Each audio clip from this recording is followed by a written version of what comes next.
lagi di podcast Frenzy Financial Things with Gen Z. Oke, di hari yang sore dan cerah ini kita update dulu kali ya, self update. Kita sekarang kan mahasiswa tingkat akhir nih ya, semester 6, tugas banyak. Gimana, Sil? Oh ya, sebelumnya kenalin dulu nih para narasumber gue yang keren-keren banget. Ini namanya siapa? Boleh kenalan dulu? Oke, nama aku Arsiliani. Oke, ini Kalau nama aku Fania. Fania. Ini Mbak ini kacamata. Nama aku Siva. Siva. Dan yang terakhir yang paling ganteng. Nama aku Bro Caki. Wes, Bro Caki, keren banget. Oh ya, gimana nih kalian tugas akhirnya? Udah sejauh apa prosesnya? Aku- Progres dan lain sebagainya. Aku jujur masih banyak banget sih tugas yang belum dikerjain. Sama sih, masih banyak revisi sejauh ini. Bener banget. Kira-kira siap nggak nih buat semprot sebelum KKN? Caki kayaknya siap ya? Waduh.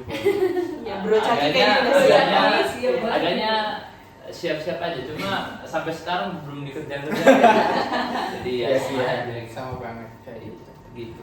Oh iya, kita kan biasanya kan di kelas ngomongin tentang relationship, terus selesai kelas ngomonginnya tentang jajanan, kuliner dan lain sebagainya. Kita sekarang bahas finansial kali ya, biar asik gitu. Oke, kita mau ngebahas tentang hal-hal yang berkaitan sama finansial. Sebelumnya nih, aku mau nanya dulu deh ke Arsil. Arsil kira-kira udah punya planning keuangan belum sih nanti buat persiapan masa pasca kampus? Kalau misalnya buat pasca kampus ya nanti kan harapannya kita kerja gitu punya active income. Mungkin aku bakal tertarik untuk invest sih karena kayaknya lagi naik juga sih akhir-akhir ini gitu tentang investasi. Oke. Ya, Kalau mungkin misalkan Caki sekarang udah punya active income atau masih merencanakan buat hal itu? Masih merencanakan sih sejauh ini karena salah satu yang paling besar gitu pemasukan dari orang tua sih. Jadi sejauh ini aku rasa belum ada yang benar-benar aktif income dari diri aku sendiri. Berarti pendapatannya masih kebanyakan mungkin dari orang tua. betul. Masih dominan orang tua. Orang tua. Dan mungkin dari uang dari situ lebih di manage aja kali ya. Nah, iya. Oke. Betul sekali. Nih kalau Siva kira-kira udah punya belum active income atau passive income? Dulu pernah nyoba sih kayak buat investasi gitu sih, kayak dari nabung dari uang bulan tuh kayak disisihin beberapa, terus kalau udah kekumpul kayak mungkin investasi ke emas kali ya yang harganya tuh udah kita tahu kayak bakalan naik dan turunnya itu kemungkinannya kecil gitu, jadi kayak ya menguntungkan gitu untuk kita. Oke. Kalau misalkan tadinya Kalau dari aku pribadi sih sama kayak Caki ya, belum ada aktif income tersendiri gitu, masih dari orang tua. Cuma pastinya udah ada rencana sendiri gitu, apalagi bentar lagi kita udah mau lulus kan, kayak harus mulai planning ntar lulus kita bakal ngapain aja gitu untuk mendapatkan income gitu. Oke, kalau dari aku sendiri sih belum ada kali ya, kayak lebih mempersiapkan aja buat kedepannya. Tapi tadi kayaknya bahasan Siva tuh menarik deh, ngebahas tentang passive income itu tadi. Nih biasanya kan passive income itu berkaitan sama investasi nih. Apa sih yang ada di benak teman-teman kalau misalkan muncul kata investasi? Mungkin boleh deh dari Fania dulu. Kalau aku sih investasi itu kayak kita naruh uang ke suatu perusahaan atau ke suatu bisnis lah gitu. Ntar di akhir periode mungkin kita bakal dapat keuntungan dari perusahaan itu gitu. Oke, kalau misalkan Arsil? Dari aku juga kurang lebih sama sih, ibaratnya kayak gampangnya kita nitipin uang ke sebuah perusahaan dengan harapan kita bakal dapat keuntungan gitu di kemudian hari. Oke, kalau Siva? Mungkin secara garis besar tuh sama ya sama definisi investasi itu juga, kayak kita tuh beneran saham atau modal gitu ke suatu perusahaan yang untuk kedepannya itu kita dari keuntungan perusahaan itu kita dapat membagi hasil sama-sama gitu. Oke, kalau Caki? Mungkin kalau dari aku sendiri investasi itu lebih ke apa ya, sama gitu cara kita dapetin duit gitu, sama yang kayak tadi active income, cuma kan kalau diinvestasikan namanya portfolio income ya gitu kalau nggak salah. sama aja sih, kayak kita naruh berapa dan bisa ngasilin berapa duit gitu, atau berapa keuntungan dari situ. Ini itu sih.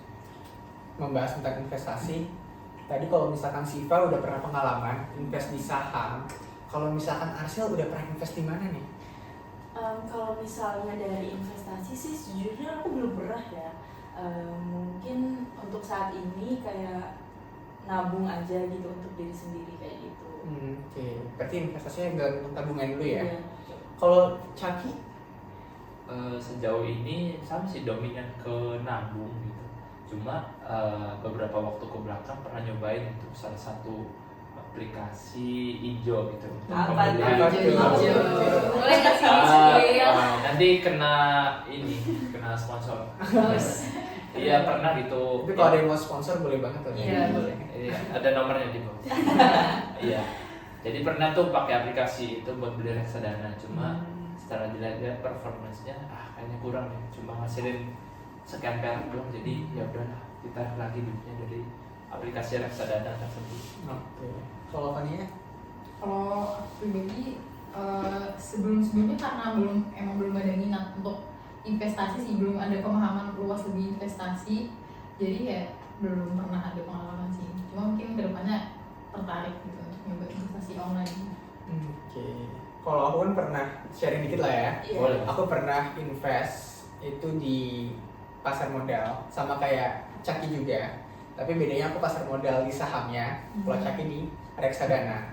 Aku dulu pernah waktu gap year invest di sahamnya itu di Adaro, salah satu perusahaan yang bergerak di bidang pertambangan.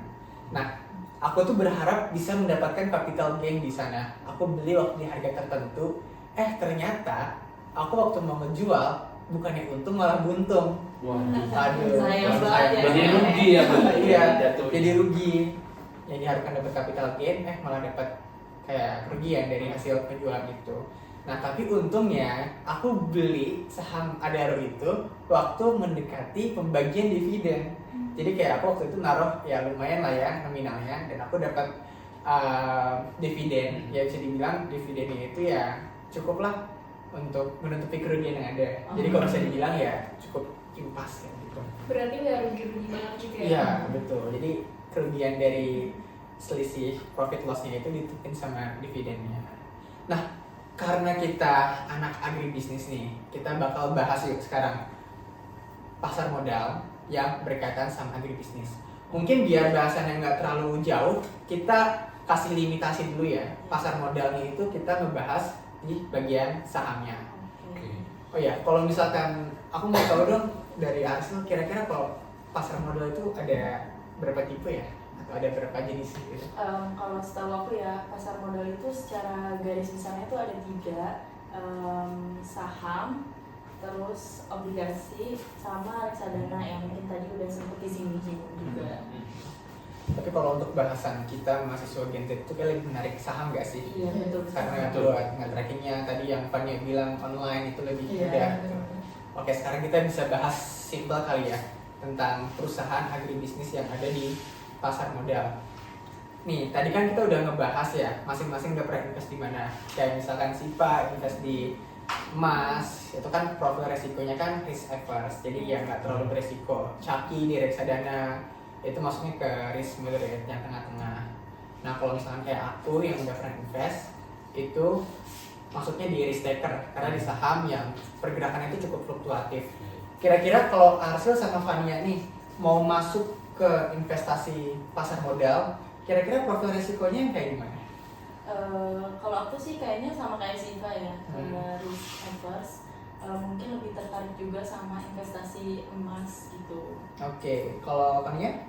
Kalau aku pribadi sebenarnya pengen nyoba risk taker sih, ya kayak pengen gitu investasi ke usaha-usaha yang masih kecil gitu kan, resikonya pasti besar juga kan. Iya. Pengen juga gitu, cuma Oke. ya belum tahu bisa terrealisasi atau enggak. Iya. Sip. Nah, ngomong-ngomong nih tentang perusahaan agribisnis, itu cukup menarik banget nggak sih di Indonesia? Iya, betul. Apalagi kayak kedepannya itu program dari presiden yang terpilih itu mau mencoba untuk hilirisasi, nggak cuma untuk industri pertambangan, tapi juga untuk industri di bidang sektor agribisnis. Kayak gitu. Nah, kalau misalkan Caki nih udah tadi mendapatkan aktif income-nya sendiri, dan Caki sebagai salah satu mahasiswa agribisnis, dan nantinya tentunya kalau dalam keadaan udah punya aktif income udah menjadi seorang alumni ya, amin gitu, alumni agribisnis. Nah, kira-kira Caki mau investasi di perusahaan agribisnis apa yang ada di pasar modal, terutama di saham? Oke, kalau dari aku sendiri sekarang ini ya khususnya lagi melirik perusahaan agribisnis. Kalau untuk bicara perusahaan agribisnis, aku lihat ke perusahaan perkebunan gitu, kayak perkebunan kelapa sawit gitu. Kayak contohnya Sinarmas, dia kan punya kebun kelapa sawit yang lumayan banyak. Terus ada London Sumatera juga lumayan banyak untuk areal pertanamannya. Aku rasa mereka kan perusahaan gede gitu, jadi bakal lebih established gitu, bakal lebih sustainable gitu untuk kedepannya, karena mereka kan udah gede gitu dan sudah menghasilkan, gitu ya? udah punya nama juga kan. Siapa sih yang nggak kenal, siapa sih yang nggak tahu gitu, dan siapa sih yang nggak pernah pakai produk-produk mereka kayak minyak goreng gitu contohnya. Nah, dari situ aku pikir kayaknya produk ini bakalan kepake terus, jadi kan pengaruh ke harga sahamnya kan bakal mungkin ya trennya cenderung naik karena bakal dikonsumsi terus gitu. Jadi kebutuhannya bakal meningkat. Betul sekali. Jadi pemasukan untuk si perusahaannya bakal selalu ada. Maka dari itu aku milihnya perusahaan perkebunan kelapa sawit. Oke, menarik banget ya. Itu. Nah, tadi kita ngelanjutin yang obrolan Fania. Fania cukup risk-taker dan berani mau coba investasi ke perusahaan-perusahaan yang baru nih, yang baru muncul. Misalkan kalau eFishery udah IPO, udah masuk ke pasar modal di Bursa Efek Indonesia, kira-kira Fania tertarik nggak untuk naruh sahamnya di eFishery itu? Pastinya tertarik sih, karena eFishery juga udah berjalan lama kan dari tahun 2013an gitu.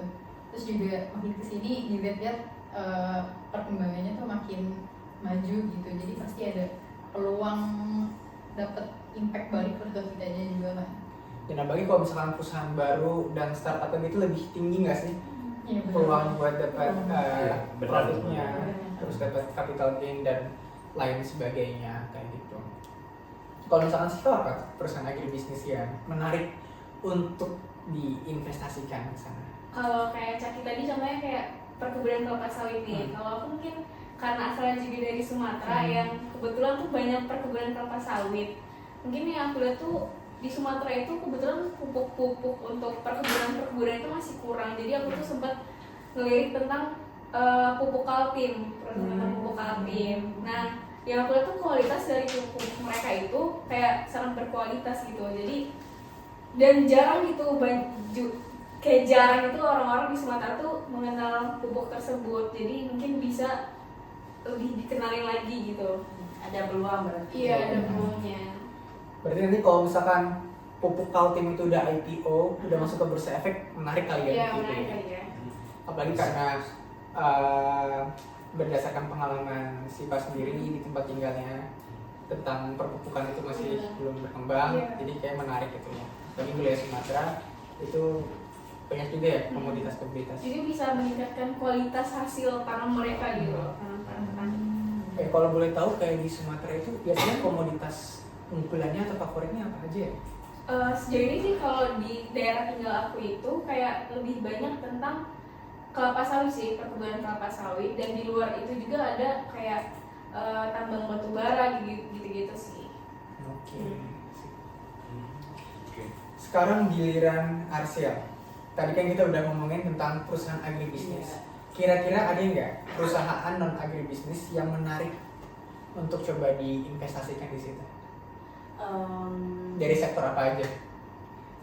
Boleh perbankan, boleh FMCG, boleh asuransi dan lain sebagainya. Kalau misalnya dari non agribisnis aku kayaknya belum kepikiran juga ya, karena aku lebih fokus ke perusahaan-perusahaan agribisnis. Mungkin kalau misalnya ada perusahaan yang pengen aku invest nih, kalau misalnya tadi Caki udah dari perkebunan, Siva juga perkebunan, mungkin aku ngelirik ke bagian peternakan, kayak misalnya Java atau cara pokoknya itu kan perusahaannya udah gede juga ya, mungkin kemungkinan untuk dapet keuntungannya besar gitu menurut aku gitu. Oke, sekarang aku punya sedikit games yang menarik. Apa tuh? Nah, ini juga berkaitan Seru nih, dengan games aja. Main games aja ya. berkaitan dengan pasar modal juga gitu ya.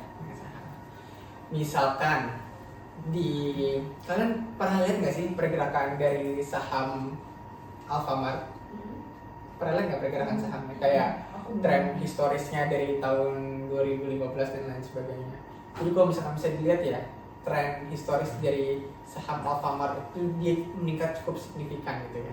Aku waktu kapan pernah melihat di laman berita itu hampir meningkat lebih dari 200%. Jadi Alfamart itu IPO yaitu di tahun 2009.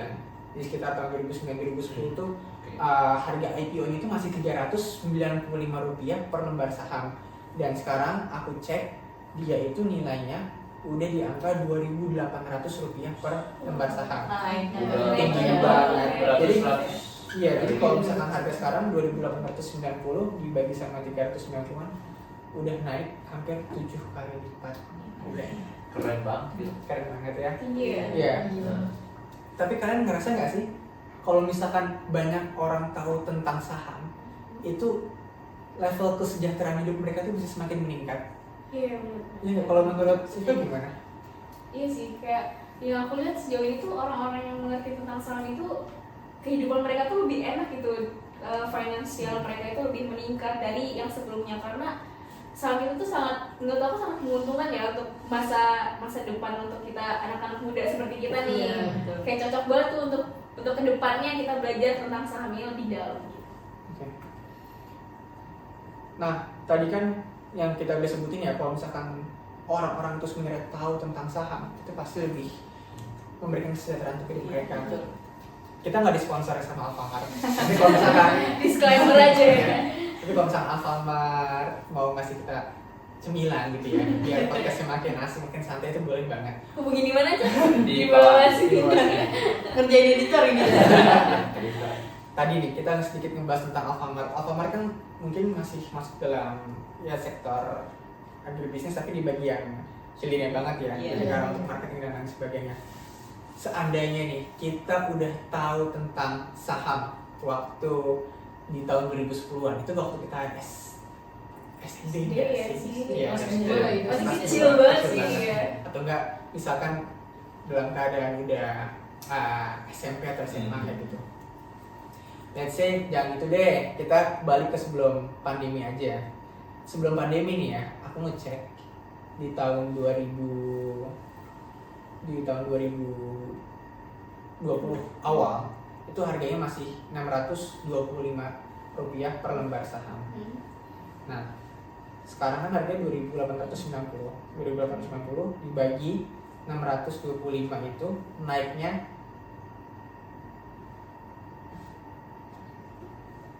tuh hampir 4 kali lipat. Berarti naiknya banyaknya di akhir-akhir ini. Iya, betul, akhir-akhir ini naiknya. Jadi mungkin karena tren kebutuhan Iya. peningkatan konsumsi Iya. masyarakat itu semakin meningkat, apalagi setelah pandemi kayak orang makin butuh buat perlengkapan bahan pokok dan lain sebagainya. Itu mungkin orang yang bisa membaca peta perekonomian bakal lebih paham dan cepatan gitu. Let's say nih di tahun 2020 kita invest Rp1 juta. Di tahun 2024 sekarang itu udah naik harganya jadi Rp4 juta. Iya sih. Itu tinggi banget ya. Keuntungannya tuh tinggi banget sih. Iya. Kalau misalkan kita cuma sekedar taruh di tabungan, mungkin ya bisa kena dampak inflasi gitu ya. Iya. Kan pasti kan nilai Rp1 juta di tahun 2020 kan nggak sama dengan Iya. 2020. Nilainya menurun. Oke nih, karena kita kayak udah mau di penghujung acara ya, boleh nggak kayak teman-teman ngasih satu pesan gitu loh buat para teman-teman yang masih di usia muda, dan gimana sih kalian tuh harus ngelihat saham itu sebagai sebuah instrumen yang sangat memiliki opportunity ke depannya. Mungkin boleh deh dari Arsul dulu. Oke, kalau misalnya dari aku mungkin apa ya, pelajari saham sebanyak-banyaknya dari sekarang gitu, dari kita muda. Karena menurut aku itu bagus banget gitu untuk merencanakan finansial kita di masa depan, apalagi kalau misalnya nanti kita udah berumah tangga mungkin ya jadi bisa jadi apa ya, pegangan gitu, cadangan untuk kita di masa depan nanti. Oke, boleh Fanny? Kalau dari aku sih mungkin ya kita emang harus mulai memahami saham gitu, dan nggak cuma untuk kita pribadi, kita juga kalau emang udah paham kita bisa bantu share ke orang-orang lain, karena kan apalagi mungkin yang emang tidak berkuliah atau apa itu bisa kita bantu share, kita kayak kasih tahu saham tuh gini loh, ada peluangnya gini, bisa bantu keuangan kita juga gitu. Oke, kalau Caki? Kalau dari aku sendiri agak beda nih dari teman-teman semuanya. Apa tuh? Jadi kan aku nih rencananya ke depan mungkin Iya. semoga aja bakal terwujud. Amin. Amin. Jadi mungkin aku nih ke depan bakal punya usaha gitu di bidang agribisnis istilahnya. Dan setelah aku berkuliah di AGB kan khususnya, aku tuh tahu gitu potensi pasar modal di Indonesia gitu. Apalagi untuk perusahaan-perusahaan agribisnis gitu. Potensi dan peluangnya ke depan itu masih ada gitu. Apalagi sebagai wirausaha agribisnis, kita bisa menjual kepemilikan perusahaan kita gitu, atau usaha kita di pasar modal ini. Iya. Jadi aku pikir udah nggak ada zamannya lagi loh, maksudnya pengen usaha atau mau ngembangin usaha nggak ada modal. Ya, kita bisa taruh di pasar modal ya. Pasar modal kita bisa listing di sana gitu, asal kitanya gitu. Pertanyaannya mau enggak gitu, memanfaatkan instrumen yang ada gitu untuk kemajuan usaha kita kan. Berarti Caki itu kedepannya bukan jadi investor tapi jadi orang yang diinvest gitu. Iya, betul sekali. Nanti aku invest ke kamu Oh, ya. boleh. Kabar-kabar ya Caki ya. Boleh nanti. Semoga bisa dapat Ah. sebelum IPO lebih murah gitu. Iya. Ada kabar-kabar ya. Oke. Bisa. Oke, kalau Siva gimana? Kalau menurut aku sih dari yang kita bahas sebelumnya, kayak yang udah kita bahas dari tadi tuh, opportunity untuk saham itu kedepannya tuh lebih gede banget gitu Lebih loh. menarik ya? Iya, sangat menarik. Nah, untuk yang belum mengerti saham, diharapin mungkin tuh setelah nonton podcast kita ini lebih tertarik lagi nih untuk belajar saham, karena kedepannya itu sangat membantu untuk finansial kita, mungkin seperti itu sih. Oke. Kalau pesan aku buat teman-teman yang mungkin belum investasi saham dan kedengarannya kalau invest saham itu harus banyak modal gitu ya, mungkin dalam bentuk uang yang liquid dan lain sebagainya. Nah, teman-teman bisa sering-sering ini nonton podcast kayak gini, atau misalkan kalau mau ada episode baru lagi bisa komen lagi di bawah. Jadi Komen mau ya gitu. Komen mau gitu. Jadi kita kalau misalkan udah punya active income, belum punya modal sendiri, kita bisa dulu investasi kepala ke atas. Kayak kita sekarang kayak gini nih, kita saling sharing. Jadi buat tambah pengetahuan kita. Kepala ke atas itu artinya investasi di kepala kayak gitu, belajar dan lain sebagainya. Oke, karena ini kayaknya udah cukup lama ya. Panjang. Takut yang nontonnya bosen. Dan topiknya melebar. Nanti kalau ada kesempatan kita bahas lagi podcast lebih jauh tentang saham di waktu yang lain. Mungkin kita cukupkan. Terima kasih teman-teman yang udah nonton semuanya. Jangan lupa like, comment, share, and subscribe. Oke, see you. Dadah.